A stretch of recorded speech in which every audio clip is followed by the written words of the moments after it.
To me, biodynamic agriculture is a key ingredient in low input agriculture. It assists in the management of growing crops. It adds diversity and plant resilience.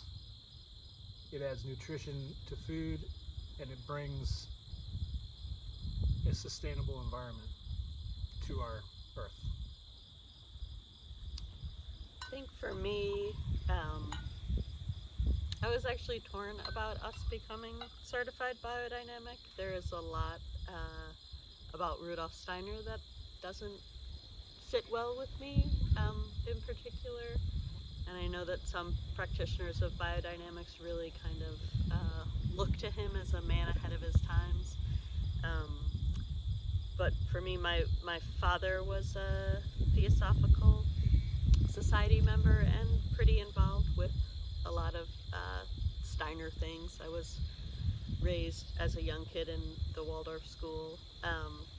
But when you look further at a lot of his lectures, especially his lecture on color, it's definitely not a man ahead of his times. It's actually not even a man where he should have been for his times. And some of his theories really I don't know if they caused harm, but they're definitely like his theory of color I can't have in my house.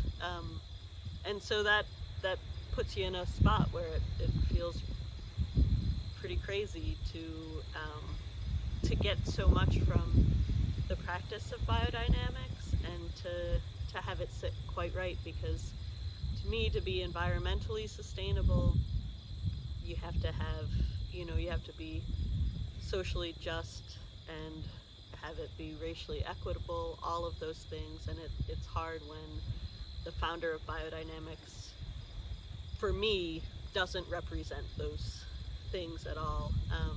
It got a little bit like easier and rounder looking at the conference last year. I think they did the association or whoever put it on did a pretty good job at really making social justice and racial equity the focus of the conference, and that was great to see and to hear.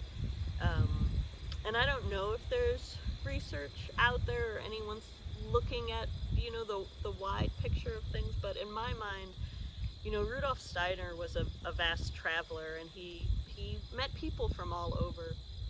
And in all of his lectures, I think it's often presented as, divine knowledge that came down to him from on high. I could be way off, and maybe I'm way off, but I definitely feel like that's what it's talked about a lot in like biodynamic circles, and I don't really buy that.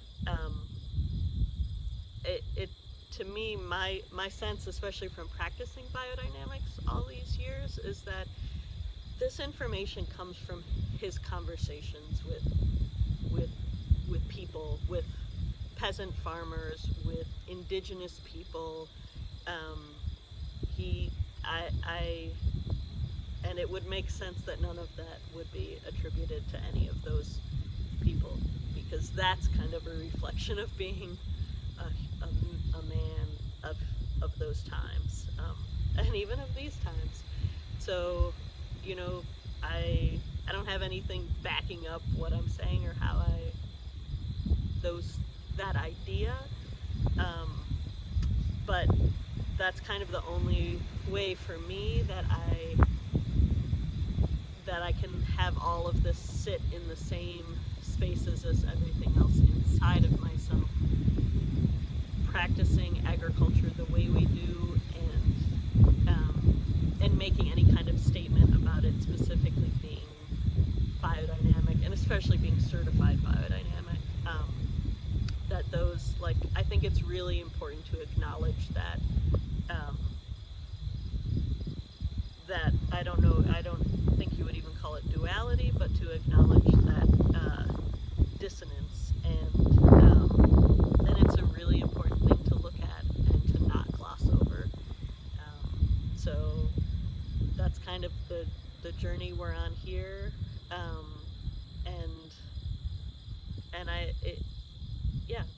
I think it's something worth really investigating, and being honest about.